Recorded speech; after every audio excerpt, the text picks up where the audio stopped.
Sir నమస్తే, ASI ధర్మ గారా మాట్లాడేది? అవును అవును అవును. నా పేరు Balakrishna, okay all India Banjara సేవా సంఘ్ మీడియా ఇన్ఛార్జ్. ఓకే. ఈ భాస్కర్ నాయక్ గారు సార్, భాస్కర్ నాయక్ గారి పరిస్థితి ఇప్పుడు కండిషన్ ఎలా ఉంది? ఇప్పుడు బాగానే ఉన్నాడు. అతను ఎవరు, మన ఆల్ ఇండియా మన జనరల్ సెక్రటరీ చక్రీ నాయక్ గారు ఉన్నారు కదా, అవును సార్. ఆయనే అంతా ఫోన్ చేసి మన సిమ్స్ హాస్పిటల్లో చెప్పారు. చాలా చాలా హెల్ప్ చేశారు. ఓకే. అతను ఏదో కొన్ని అనివార్య కారణాల వలన ఏ ప్రాబ్లమ్స్ ఉన్నా ఏదో పాయిజన్ తాగాడు. ఓకే. దాని తర్వాత హెల్ప్ చేసి అక్కడ డైరెక్టర్తో మన ఆరోగ్యశ్రీ డైరెక్టర్తో మాట్లాడి అన్ని చేశాడు. ఇప్పుడు కండిషన్ బాగానే ఉన్నాడు బ్రో. ఇప్పుడు కండిషన్ బాగానే ఉందా? బాగానే ఉంది, బాగానే ఉంది. ఒక ప్రాణాన్ని పోయే ప్రాణాన్ని బతికిచ్చాడు ఆయన. Very good, very good. చాలా హెల్ప్ చేశాడు. ఎటువంటి వాళ్ళ చాలా పూర్ ఫ్యామిలీ, ఎటువంటి ఏ రూపాయి ఖర్చు లేకుండా చాలా హెల్ప్ చేసి ఇచ్చాడు. ఓకే. ఏ ఊరు సార్ భాస్కర్ నాయక్ గారిది? ఏ ఊరు? భాస్కర్ నాయక్ వచ్చేసి మన కదిరి దగ్గర గోపాలపురం తాండా, ఎంపీ గుంట మండలం. గోపాలపురమా? ఎల్చలంలో ఉంది కదా, మన ఎంపీ గుంట నెంబర్ పూలుకుంటా వెళ్ళే రూట్ ఎల్చలంలో, దాని ఎల్చలంలో పక్కన గోపాలపురం తాండా, ఎంపీ గుంట మండలం. ఓకే. ఎంత సుమారు వయసు ఎంత ఉంటుంది సార్ ఈయనకి? వయసు వచ్చేసి 42-45 లోపల. చిన్న వయసే. చిన్న వయసే. మ్యారీడ్, పిల్లలు ఉన్నారా? 2 పిల్లలు. ఓకే. మామూలు ఇక్కడ తిరుపతిలో వచ్చేసి వాళ్ళు మామూలుగా ఇది మామూలుగా అమ్మాయి వచ్చేసి ఇళ్లలో పనిచేస్తుంది. ఓకే. వాడు వచ్చేసి మామూలుగా ఆడగా కూలి పని చేసుకుంటూ ఉంటాడు. కూలి పని చేసుకుంటుంటాడు. అవును. సో ఏదో అనివార్య కారణాల వల్ల పాయిజన్ తీసుకున్నాడా? అవునవును. చాలా హెల్ప్ చేశాడు. సో ఇప్పుడు మొత్తానికైతే తను ఆరోగ్యంగా ఉన్నాడు, అయితే పర్లేదా? మాట్లాడుతున్నాడు. ఆల్రెడీ డిశ్చార్జ్ కూడా అయినాడు. మాట్లాడుతున్నారు. వాడు వాళ్ళ పేరెంట్స్, వాళ్ళ మదరు, వాళ్ళ ఫాదర్ లేడు, వాళ్ళ మదర్, వాళ్ళ బ్రదర్స్ ఉన్నారు. ఓకే. ఎలా ఉన్నావు, ఏం తిన్నారు, అది ఏదో వాళ్ళు మాట్లాడదాం పెడదాం అంటే 2 days బ్యాకే అక్కడ మన గోపాలపురం తాండాకి వెళ్ళాడు. ఓకే. వాళ్ళ ఫ్యామిలీ మొత్తం వెళ్ళారు అక్కడికి. అది విషయం. ఎట్లా తెలిసింది సార్? అంటే చక్రీ నాయక్ గారిని ఇట్లా కాంటాక్ట్ అవ్వాలి అని ఫస్ట్ ఆయన విజయవాడలో ఉండేటప్పుడు నేను మన ఏపీ సెక్రటరీలో సీఎం దగ్గర ఉండేవాడిని. అప్పుడు మన సెక్రటరీలో కొన్ని మన బంజారా వాళ్ళ సమస్యల గురించి, దాని గురించి, దీని గురించి, రోడ్ శాంక్షన్స్ గురించి లోపల వచ్చేవాడు బాగా. ఓకే. అప్పుడు కూడా మాకు బాగా ఇదే అయినాడు. అవునా? ఇంకా దగ్గర అయ్యాడు మీకు? ఎక్కువ దగ్గర అయినాడు. యాక్చువల్లీ అయితే మనము మా బంధువు వరకేమే, కానీ అప్పుడు ఇంకా బాగా దగ్గర కావడం ఇదైంది. అదే అదే అదే. ఒక ప్రాణాన్ని కాదు, 100 ప్రాణాలు నిలబెట్టాడు. ఒక ప్రాణం అనేది కాదు, 100 ప్రాణాలు నిలబెట్టాడు. అటువంటి విషయంలో మాత్రం ఇటువంటి ఏమి ఇది లేకుండా చాలా ఎలక్ట్రికల్ క్యాండిడేట్. ఆయన చేతు ద్వారా ₹1 డబ్బు పెట్టకపోయినా మాట ద్వారా, నోటి ద్వారా పని చేస్తున్నాడు. ఎందుకంటే నేను కూడా ఒక టెక్స్టైల్ ర్యాంక్ని నా డిపార్ట్మెంటు. ఇప్పుడు నేను పైన తిరుమలలో ఉంటాను. ఓకే. సెక్రటరీ నుంచి వచ్చి తిరుమలలో ఉంటాడు. మంచి ఎటువంటి ఏ ప్రాబ్లమ్స్ ఉన్నా వాడిపోతుంటాడు. అటువంటి విషయంలో మాత్రం ఎటువంటి ప్రాబ్లమ్స్ కానీ ఎటువంటి ఇది లేకుండా ఒకరి దగ్గర డబ్బు ఆశించేవాడు కాదు. దేవుడు ఆయనకి ఇచ్చిండే దాంట్లోనే ఏదో ఫ్యామిలీ గడుపుకుంటూ. మళ్ళీ రెండోది, ఆయన ఏంటంటే మంచి లైజింగ్ పెంచుకున్నాడు ప్రతి ఒక్క ఆఫీసర్తో, ప్రతి ఒక్కరితో ఎట్లా మాట్లాడాలా ఏందనేది పెంచుకొని బాగా హెల్ప్ చేయడం. ఇది ఆయనకి ఎటువంటి పుణ్యము జరగకపోయినా వాళ్ళ పిల్లల కన్నా, వాళ్ళ భార్య కన్నా మంచి పుణ్యం జరుగుతుంది. తప్పకుండా, ఖచ్చితంగా సార్. విషయం ఆయన చేస్తున్న పుణ్యము వాళ్ళ కుటుంబానికి వాళ్ళ కుటుంబానికి ఇదవుతుంది. మంచి ఈ విషయంలో మాత్రం మంచి నాయకుడేబ్బా. దాని గురించి ఎవరు ఎంత అడిగినా చేస్తే అదే ఏంటంటే ఆయన కళ్ళ ముందు చేస్తున్నాడు. వాళ్ళు ఎవరైనా ఎదురుగా నిలబడి చేపిస్తారు. ఏదైనా ప్రాబ్లం వచ్చినా అక్కడ వెళ్ళిపోతూ ఉంటారు. కరెక్ట్. డబ్బు పరంగా హెల్ప్ చేయకపోయినా పరంగా మాట పరంగా ఒక ప్రాణాన్ని బతికిస్తున్నాడంటే ఆయన ఒక దేవుడే అనుకోవాలి. మనం ఒక బంజారా దీపం. నిజం నిజం. థ్యాంక్ యూ సార్ చాలా మంచిగా చాలా చక్కగా మాట్లాడారు. మేము కూడా ఎటువంటి చిన్న విషయాలు జరిగినాక ఏమన్నా కూడా వెంటనే చెప్తా ఉంటాం, పెడతా ఉంటాము. ఇప్పుడు నా వల్ల చేతనైతే నేను చేస్తాను. ఇక్కడ ఏమైనా ఎటువంటి మన వాళ్ళకి మన బంజారా వాళ్ళకి ఎటువంటి ప్రాబ్లమ్స్ ఉన్నాయి స్టేషన్లో కానీ ఏమైనా ఉంటే చేస్తాను. నా వల్ల కాని పక్షంలో మా బామ్మది కానీ చెప్తాను. కానీ ఏ రోజు కూడా నేను కూడా చాలా సార్లు ఆయన మీద కోపపడ్డాను. ఏంటంటే నా ఫోన్ ఎత్తకపోతే చాలా కోపపడతాడని అనేవాడు. మళ్ళా దాని తర్వాత ఏం బావ నువ్వు నా మీద కోపపడ్డావు అని చెప్పేసి ఫోన్ చేసేవాడు. ఆదిరా బామ్మది ఏంటంటే ఒకప్పుడు నాకన్నా జూనియరే, మంచి చదువుకున్న వాళ్ళము, మంచి ఇదే వాళ్ళము. కానీ వాడి దేవుడు మంచి ఒక రూట్ చూపించాడు, తెలివితేటలు బాగానే చూపించాడు. మంచి ఎవరి విషయంలో కానీ ఒక సీట్ రాదంటే చదువు అంటే ఒక లైఫ్ విషయం. ఆ చదువులో ఎవరికి ఏదైనా అన్యాయం జరిగింది, ఏదైనా ఏంటంటే వాలిపోవడము, వాళ్ళతో మాట్లాడము, కన్సల్టింగ్ ఢిల్లీ లెవెల్లో వరకు పోరాడి కూడా సీట్లు కూడా ఇప్పించాడు. సెక్రటరీ ఎన్ని పర్సన్స్ ఎవడైనా సరే ఐఆర్ ఆఫీసర్ దగ్గర వెళ్ళిపోయి నిలబడిపోయి వాళ్ళతో గట్టిగా మాట్లాడి వాళ్ళకి హెల్ప్ చేయడము. ఎన్నో చోట్ల రోడ్లు ఇప్పించాడు. ఎన్నో చోట్ల ఇదే మామూలుగా కొంత ల్యాండ్ ఇష్యూస్ కానీ, కొన్ని యాక్సిడెంట్ ఇష్యూస్ కానీ, కొన్ని ఇవే సెటిల్మెంట్స్, ఫ్యామిలీ సెటిల్మెంట్స్ కానీ. అది ఫ్యామిలీ సెటిల్మెంట్ అంటే దాన్ని పోలీస్ డిపార్ట్మెంటే దాన్ని ఏదన్నా అటు పిలిచి వాళ్ళు కౌన్సిలింగ్ చేసి ఇస్తారు, లేకపోతే కోర్టు ద్వారా కౌన్సిలింగ్ చేసి ఇచ్చేశాడు. కానీ ఇతనే డైరెక్ట్ ఒక కోర్టు లేకుండా, ఒక స్టేషన్ లేకుండా మంచి కౌన్సిలింగ్ ఇచ్చి ఇలా బతకండి అలా బతకండి అని చెప్పేసి సెటిల్మెంట్ చేసి కొన్ని సంసారాలను కూడా నిలబెట్టాడు.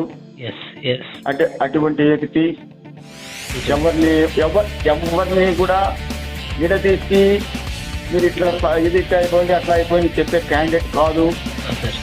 అంటే రెండోది ఆయన దగ్గర బ్యాడ్ హ్యాబిట్స్ ఏమీ లేవు. అన్ని విధాలుగా అన్ని మంచి వర్కబుల్ క్యాండిడేట్, మంచి సలహాదారుడు, మంచి సూచనలు ఇచ్చేవాడు, మంచి హెల్ప్ చేసేవాడు, అన్నీ ఉన్నాయి. అన్నీ ఉన్నాయి. ఆల్రౌండర్ మంచి ఒక అటువంటి క్యాండిడేట్ మన బంజారా సంఘంలో కన్నా ఒక 5 మెంబర్స్ ఉంటే ఎటువంటి నాయకుడిని, ఎటువంటి రాజకీయ నాయకుడిని కూడా పంచగలుగుతాం, చేయగలుగుతాం. ఇప్పుడు 4 చేతులు పెడితేనే ఏదైనా లేపగలుగుతాం, కానీ ఒక చేతినే లేపలేం కదా. అది విషయం అమ్మా. సో నా అభిప్రాయం ఏంటంటే, చెప్పండి, మీలాంటి వాళ్ళు నాలాంటి వాళ్ళు ఇటువంటి చక్రి నాయక్ గారికి జస్ట్ చేయూతనిస్తే చాలు. నలుగురు ఉండక్కర్లేదు. చక్రి నాయక్ లాంటి వాళ్ళు ఒకళ్ళు ఉన్నా కానీ మన లాంటి వాళ్ళకి తనకి చేయూతనిస్తే, కొంచెం సపోర్ట్ ఇస్తే మనం జాతినే మన ఉన్నత స్థాయిలో నిలబెట్టచ్చు ఖచ్చితంగా. కాకపోతే ముందుకు వెళ్ళే వాళ్ళని వెనక్కి లాగడం అనేది కొంతమంది చేస్తుంటారు. అది చేయకోకుండా కొంచెం మనం సపోర్టెడ్గా ఉంటే కూడా చాలు. చాలా మంచిది. అది సార్ చాలా మంచిది. మీరు కావాలంటే ఇప్పుడు ఏదైనా న్యూస్, ఇప్పుడు నేను మాట్లాడిన మాటలు కూడా మీరు న్యూస్ లో పెట్టండి, లేకుంటే మన యాప్ లో పెట్టండి. మీరు నలుగురు కూడా వింటారు నేను చెప్పిన మాటలు. అవును సార్. ఇప్పుడు నేను మాట్లాడే మాటలు ఎంత, ఇప్పుడు నేను ఎవరి గురించి నేను బ్యాడ్గా మాట్లాడి చక్కగా మాటలు, చక్కగా అందరు బతకాల, అందరు ఇది కావాలో, ప్రతి ఒక్క చోట వెళ్తాడు, ప్రతి ఒక్క నాయకుడితో మాట్లాడతాడు, ప్రతి ఒక్క దీంతో మాట్లాడి మన బంజారా వాళ్ళని ముందు సాగిస్తున్నాడు. అవును సార్. అంతేగాని మన బంజారా వాళ్ళని ఎన్నిక చేయడం అంటావు. ఇతని దగ్గర ఎవరితోడైనా సరే వాడికి విరోధుడున్నా నా ఓడే అంటాడు. నిజమే. ఇప్పుడు నేను చెప్పేది ఒక విరోధుడున్నా నా ఓడే. అంతేగాని వాటితో విరోధం పెట్టుకోవడం అంటే ఇక్కడ మనవాడు కాదు, ఈయన హెల్ప్ చేయడం మన వల్ల మనం చేయకూడదు, పెట్టకూడదు అనే ఒక లక్షణం ఈ దగ్గర లేదు. అవును సార్. అది విషయం. మన రాష్ట్రంలోనే కాదు, ఇతర రాష్ట్రాల్లో కూడా ఆల్మోస్ట్ తెలంగాణ, కర్ణాటక, తమిళనాడు, తమిళనాడు కాదు, ఎక్కడో కేరళలో, చెన్నైలో ఎవరు చచ్చిపోయినాడు, ఎవరు మన బంజారా వాడే కాదు, ఎటువంటి వాడైనా సరే ఎవడో చచ్చిపోయినట్లు ఎన్నో పార్టీలు తెప్పించాడు, ఎన్నో మంచి పనులు చేశాడు, వాళ్ళకి రావాల్సిన ఎన్నో డబ్బులు ఇప్పించాడు. అవును అన్ని ఇప్పించాడు. అవును సార్. ఇప్పుడు ఏంటంటే మా పోలీస్ డిపార్ట్మెంట్లో ప్రతి ఒక్కరు తో మేము మాట్లాడుతూనే ఉంటాము, ప్రతి ఒక్కరితో చేస్తూనే ఉంటాను, ప్రతి ఒక్కరితో మాకు లైజింగ్ ఉంటుంది. ఇప్పుడు ఎవరైనా పెద్దోళ్ళు సామెత ఉంచాడు, కోర్టు పైన ఒకటి, పోలీసు వాళ్ళ దగ్గర పోతే పచ్చి కట్టెలు కాలుస్తారు, ఒట్టి కట్టెలు కాలుస్తారు అంటారు. కరెక్ట్. పాపం అన్యాయంగా తప్పు చేయనడు కూడా దెబ్బలకి తప్పు చేసినట్టుగా ఒప్పుకుంటారు. సార్ ఇవి కామన్ గా ఉంటాయి. సార్ డాక్టర్ దగ్గర పోతానే డాక్టర్ గారు ఏం చేస్తారు, ఫస్ట్ వానికి రియాక్షన్ అయ్యే మెడిసిన్స్ ఇస్తారు. వాళ్ళ దగ్గర నుంచి కొన్ని చూసుకొని దాని తర్వాత మళ్ళీ బాగా అయ్యే మెడిసిన్స్ ఇస్తారు. వాళ్ళు పోటీస్తున్నారు ఇస్తున్నారు. ఇవన్నీ జరుగుతూనే ఉంటాయి. జరుగుతుంటే ఇతను మా బావమర్ది గారు అయితే ఇటు అటువంటి వ్యవహారాలే లేదు. ఒకరి దగ్గర ఒక పైసా ఆశించేవాడు కాదు, పెట్టేవాడు కాదు.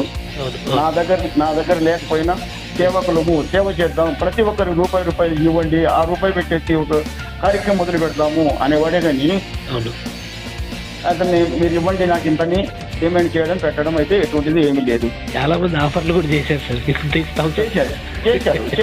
చేశారు. సున్నితంగా తీసేశారు, దాన్ని పక్క పెట్టాడు. నువ్వు పని దేవుడు ఇస్తున్నాడు బా, అదే చాలు. అవును అవును సార్. ఏది ఎందుకు ఇప్పుడు నాకు 1,20,000 జీతం వస్తుంది, అదే చాలు నాకు. అవును అవును. అంతే. ఇప్పుడు ఇంత సున్నితంగా ఇంత మంచిగా నాతో మాట్లాడతానంటే నా మంచి మాటలు ఉంటే నేను లేకుంటే ఎప్పుడో కట్ చేసేసేవాళ్ళు. Correct sir. అంతే కదా. నిజమే సార్, నిజమే. అదే విషయం అమ్మా. Thank you so much sir. Thank you so much. Okay thank you. Okay right అమ్మా, థ్యాంక్ యూ. నమస్తే సార్. నమస్తే సార్, చంద్రబాబు నాయక్ గారా మాట్లాడేది? అవును సార్. సార్ నా పేరు బాలకృష్ణ నాయక్ సార్. నమస్తే సార్. నమస్తే సార్. ఆల్ ఇండియా బంజారా సేవా సంఘం మీడియా ఇన్ఛార్జ్ సార్. ఈ నెంబర్తో చేయలేదు, మీరు వేరే నెంబర్తో చేసినట్టున్నారు సార్. సరే సార్, నో ఇష్యూ, ఏం లేదు.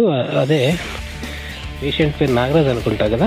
నాగరాజ్ నాయక్ సార్. ఇస్లావత్ నాగరాజ్ నాయక్. అవును సార్. సో ఏం సార్, ఏం బాగలేదు తనకి? ఏమి ఇష్యూ ఏంటి? ఏం లేదు సార్. 2 రోజుల కిందట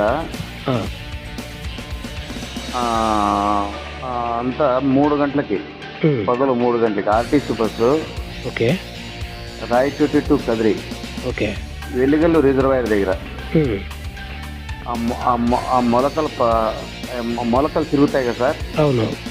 అక్కడ ఆర్టీసీ బస్సు గుద్దేసి అతను పేషెంట్ కూడా చూడుకోకుండా టర్న్ వెళ్ళిపోయితే మళ్ళీ అక్కడ ఉండే ప్యాసింజర్లు ఆపి మళ్ళీ 108కు మాకు ఇన్ఫర్మేషన్ ఇచ్చింటే 108కు రాయచోటికి చేర్చాను సార్. అబ్బా, అంటే ఆర్టీసీ బస్సు తనకు గుద్దేసిందా? అవును సార్. మీకు వాట్సాప్ పెట్టమనే పెడతాను. ఓకే, అంటే ఇతను ఏంటి బైక్ మీద వెళ్తున్నారా ఎట్లా సార్? ఆయన గొర్రెలకి మందు తీసుకురాబోతున్నాడు. ఇతను తలుపుల మండలం సార్. ఇతను ఓకే, జ్యోతివాళ్ళపల్లి తండ. అంటే ఈయన గొర్రెలు మేపుకుంటూ ఉంటాడా? గొర్రెలు మేపరు. పూర్ ఫ్యామిలీ సార్ వీళ్ళకి. అబ్బా, ఓకే. వీళ్ళ చెల్లెలకి వీళ్ళ అక్కకి నేను మ్యారేజ్ చేసుకున్నాను సార్. అచ్చా, మీరు బాగా అవుతారు? బాగా అవుతాను సార్. సార్ అవును సార్. మేము ఇక్కడ అనంతపురం నుంచి పోయే లోపల వాళ్ళకు ఒక 3 hours 4 hours అయింది సార్. అక్కడ టైం పడుతుంది అక్కడ నుంచి వెళ్ళేసరికి. మేము బస్సు ప్రయాణం, మాకేం వెహికల్ ఏం లేదు సార్. సార్ మేము పోయాలకి ఆడ రాయచోట్ ఎమర్జెన్సీ వచ్చింది. వాళ్ళు మాతో కాదు, మీరు వెంటనే తిరుపతికి చేసుకోమంటారు సార్. అంటే ఎక్కడ సార్ దెబ్బలు ఎక్కడ బాగా తగిలాయా? మొత్తం కాళ్ళు ఇరిగిపోయినాయి సార్. ఒకే కాళ్ళు 3 తుంట్లు అయినాయి సార్. అబ్బా దేవుడా. సార్ ఆ రక్తం అది చూసారు, నాకే రోడ్ల పైన బాధ అనిపించింది సార్. వాళ్ళకి 108కి అక్కడ తీసుకుపోయి అక్కడ రమాదేవి హాస్పిటల్లో అడ్మిట్ చేశాను సార్. ఎక్కడ సార్? అనంతపురా? తిరుపతి సార్. తిరుపతి. ఓకే. మన రామాదేవి హాస్పిటల్ అడ్మిట్ చేసి మా చక్రనాయక్ సారు మాకు నేను వెంటనే ఫోన్ చేసి వెంటనే స్పందించినాడు సార్. ఓకే. స్పందించి వాళ్ళకి ఏమంటే ఆధార్ కార్డు ఉండింది, మాత్రం ఆరోగ్యశ్రీ కార్డు లేకుండే సార్. ఆరోగ్యశ్రీ కార్డు లేదు వాళ్ళకి? లేదు. ఓకే. మళ్ళీ మా సార్కి చక్రనాయక్ సార్కి ఇప్పుడు ఇన్ఫర్మేషన్ ఇచ్చి ఇమ్మీడియట్గా 10, 10:30, 11 నైట్ ఇమ్మీడియట్గా స్పందించి అక్కడ నుంచి లెటర్ ఇచ్చారు సార్, సత్యసాయి డిస్ట్రిక్ట్ నుంచి. ఓకే. అక్కడ మళ్ళా అక్కడ ఆరోగ్యశ్రీ సిఇఓ సార్ కూడా చేసి నాకు బాగా స్పందించి హాస్పిటల్లో అడ్మిట్ చేపించి నిన్న కాదు మొన్న ఆపరేషన్ అయిపోయింది సార్. ఆరోగ్యశ్రీ కిందనా? ఆరోగ్యశ్రీ కింద సార్. సూపర్. సో అంటే మిడ్ నైట్, అంటే దాదాపు మీకు నైట్ 10 గంటలకి రెస్పాండ్ అయ్యేసి మీకు ఆ టైంలో ఆరోగ్యశ్రీ కార్డు చేయించారా? సార్ చేపించాడు. నేను అన్ని టైప్ చేసి పంపించాను సార్ మా సార్కి. ఓకే, అంటే సమస్య ఏంటి అనేది మీరు టైప్ చేసి క్లియర్ పంపించాను. సార్ అట్లే టైప్ చేసి వాళ్ళకి రెస్పాన్స్ ఇచ్చాడు సార్. అంటే తను ఎవరు హెల్త్ డిపార్ట్మెంట్ వాళ్ళతో మాట్లాడాడు. ఆరోగ్యశ్రీ ఆరోగ్య మిత్ర అని ఉంటుంది సార్. అవును. అక్కడ ఫోన్ నెంబర్ ఇచ్చేసి సార్కి అన్ని ఇన్ఫర్మేషన్ ఇచ్చాను సార్. అన్నీ క్లియర్ చేసేసి మాకు మొన్న 3 గంటలకి నాకు అప్రూవల్ వచ్చేసింది సార్. అప్రూవల్ వచ్చేసి ఆపరేషన్ థియేటర్లో వాళ్ళు తీసిపోయారు సార్. ఓకే, తీసిపోయి ఆపరేషన్ ఏం సక్సెస్ అయిపోయింది సార్. ఇప్పుడు మీకు అసలు అదే కార్డు రావడానికి ఎంత టైం పట్టింది? జస్ట్ అంటే కార్డు రాలేదు సార్, పర్మిషన్ ఇచ్చేసారు సార్. ఆధార్ కార్డు మీద ఆపరేషన్ చేయండి. అచ్చా, అంటే మీకు పైన ఆన్లైన్లో అన్ని అప్రూవల్ చేసేసి డైరెక్ట్ మీరు ఆధార్ కార్డుతో పర్మిషన్ ఇచ్చేసారు చేసేసుకోవచ్చు. అవును సార్. ఓ సూపర్. ఇప్పుడు ఎలా ఉంది సార్ తనకి? ఇప్పుడు పర్వాలేదు సార్, అంత బాగా నొప్పులు అని తగ్గిందంట. అంతే, ఆపరేషన్ అయిపోయింది. రాడ్ వేసారు సార్. అంత వాళ్ళ పగడబందిగా ఒక రూమ్ అలాట్మెంట్ చేసి ఆ రూమ్ కు ఎమర్జెన్సీ నుంచి అక్కడ పక్కన రూమ్ కు మార్చారు సార్. స్పెషల్ రూమ్ కి పెట్టారు. చక్కెర నాయకు మన యొక్క గిరిజనలో సార్, గిరిజన ముద్దు బిడ్డ సార్. ఆయన మన ఈ ఎస్టీ గిరిజనులకి ఎంతో సహాయపడి సార్ బాగా సానుకూలంగా సహకరిస్తున్నాడు సార్. ఆయన ఎంత పనులు మానేసినా కూడా వెంటనే స్పందించి సార్ బాగా వాళ్ళకి రెస్పాన్స్ ఇచ్చి అసలు వాళ్ళకి ఎంతో హెల్ప్ చేస్తున్నారు సార్. ఇప్పుడు నాకు కూడా మా సారు ప్రతి ఒక్క విషయానికి నేను గమనిస్తున్నాను సార్. అసలు అలాంటి మనిషిని నాకు 52 ఏళ్ళ వయసు, నేను అట్లా మనుషులు నేను ఎక్కడ చూడలేదు సార్ మన గిరిజనులో. నిజమే. ఇప్పుడు నాకు కూడా 50 ఏళ్ళు సార్. నేను ఫిషరీస్ డెవలప్మెంట్ ఆఫీసర్గా పనిచేస్తాను సార్. నేను ఎఫ్డిఓగా పనిచేస్తాను. అంతకుముందు అనంతపురం డిస్టిక్ వచ్చి 4 నెలలు అవుతాను సార్. అంతకు నేను సీనియర్ రెసిడెంట్గా చిత్తూరులో పనిచేశాను సార్. నేను ఇంతకుముందు చిత్తూరులో పనిచేశారా? చిత్తూరులో. నేను కూడా పెద్దబాబు నాయకుడు. నేను కూడా హెల్పింగ్ నేచర్ సార్. నేను కూడా ఆపదలో నేను బ్లడ్ ఇచ్చాను. నేను కూడా నా వరకు నేను స్పందిస్తాను సార్. తప్పకుండా ఉండాలి సార్. ఎందుకంటే మనం ఒకరికి సహాయం చేస్తే ఖచ్చితంగా దేవుడు మనకి ఏదో రూపంలో చక్ర నాయక్ సార్ లాంటి రూపంలో ఏదో ఎప్పుడో టైంలో మేజర్ పెద్ద సమస్యల్లో బయట పెడతాడు దేవుడు కూడా. అవును సార్. నేను కూడా ఎవరికన్నా కూడా నేను కాణిపాకం పోయి దర్శనం చేయించి మన ఎస్టీ వాళ్ళకి ఏమన్నా నా వరకు నేను భయపడి సంతోషం కూడా తెలుసుకుంటాను సార్. ఉండాలి సార్. ఎందుకంటే మనల్ని ఒకరు ఫస్ట్ మనం సహాయం చేసుకుని మనం జాతి అభివృద్ధి చెందితే అవును సార్ ఖచ్చితంగా మనం ఇంకా ముందు రాబోయే తరానికి, మనం నెక్స్ట్ వచ్చే తరానికి మనం మంచి భవిష్యత్తుని ఇవ్వగలం. అవును సార్. ఇప్పుడు ఈవెన్ ఈ సిచ్యువేషన్స్ లో, ఇటువంటి టైంలో యాక్చువల్లీ చక్రి నాయక్ సార్ లాంటి వ్యక్తి గిరిజనులకి ఎంత పెద్ద ఎత్తున అది కొంతమందికి అర్థం కాకపోవచ్చు, కానీ తను చేస్తున్నటువంటి సేవలు అసలు చాలా ఆయన ఒక అద్భుతం సార్. అసలు ఆయన కాళ్ళు గడిగి నీళ్లు చల్లుకోవాలి సార్. అది నిజమే. ఆయనకి అలా చేస్తే కొంచెమన్నా రుణం తీరుతుందేమో అనిపిస్తుంది. గొప్ప వ్యక్తి. మనం గుర్తించి ఇటువంటి వ్యక్తులకి వెంట మనం నడిచి సార్, ఇప్పుడు అట్లా వాళ్ళకి చక్ర నాయక్ మా సార్కి సార్ రాష్ట్రపతి అవార్డు కానీ సార్, ఇప్పుడు నోబెల్ బహుమతి కానీ మనము దయచేసి మీ మీడియా ద్వారా మీరు ఎంకరేజ్ చేయాల్సింది నా మనసు నిండా కోరుతున్నాను సార్. తప్పకుండా సార్. అంటే మా స్థాయిలో మేము ఖచ్చితంగా ప్రయత్నాలు అయితే తప్పకుండా చేస్తాం. ఆయనకి అసలు ఆ అత్యున్నత అవార్డులు ఖచ్చితంగా ఆయన అందుకోవాలి కూడా. ఆయన ఇటువంటివి ఆశించడు, కానీ అది గుర్తింపు కనీసం ఆయన చేస్తున్న సేవలకి గుర్తిస్తే కూడా మనలాంటి వాళ్ళు, మన గిరిజనులందరూ కూడా ఆనందపడతారు. అవును సార్. తప్పకుండా సార్. మీ నెంబర్ సేవ్ చేసుకుంటాను సార్. చేసుకోండి ప్లీజ్. నాకు ఈ టైంలో మీరు నాకు స్పందించి మీరు కేటాయించి మాట్లాడితే మరి ధన్యవాదాలు సార్. మీ టౌన్ లో ఎక్కడ సార్? పుట్టపర్తి టౌన్ పక్కన బ్రాహ్మణపల్లి తాండ సార్ మంది. నా పేరు బాలకృష్ణ నాయక్. మీ నెంబర్ నేను ఆల్రెడీ సేవ్ చేసుకున్నా, ఈ నెంబరు. నేను కూడా నా గురించి కూడా వినింటారు సార్ మీరు. సార్ మా చక్రి నాయక్ సార్కి అడగండి సార్. సార్ తప్పకుండా సార్. మనం ఎందుకంటే మనం అందరం కలిసి ముందుకు వెళ్దాము. ఇటువంటి వాళ్ళు ఇప్పుడు ఎవరు నాగరాజు నాయక్ గారు లాంటి వాళ్ళు ఇంకా ఎక్కడన్నా ఆయననే కాదు మన బంధువులు. నాగరాజు నాయక్ మాకు అన్న కొడుకు సార్. అన్న కొడుకు చదిరి అయింది, టీచరు. ఎంపికొండ మేము ఇద్దరం ఒకే తండవాళ్ళం సార్. అవును సార్. అదే మన వాళ్ళు ఎక్కడ ఏ సమస్యలో ఉన్నా కానీ మనం మాట్లాడారా సార్ మీతో? ఎవరు సార్? నాగరాజు నాయక్. లేదు సార్, నా దగ్గర తన నెంబరు లేదు. నా దగ్గర ఉంటే పంపించండి, మాట్లాడతాను. అవును సార్, అవును సార్.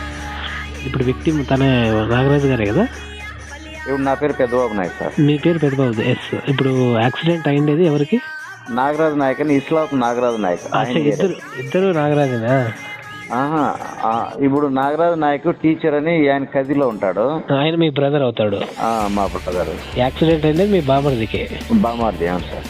అర్థమైంది. ఓకే సార్, పంపించండి సార్. ఇతని నెంబర్ పంపించండి, మీ బ్రదర్ది మాట్లాడుతాను. Okay sir, thank you sir. Thank you sir.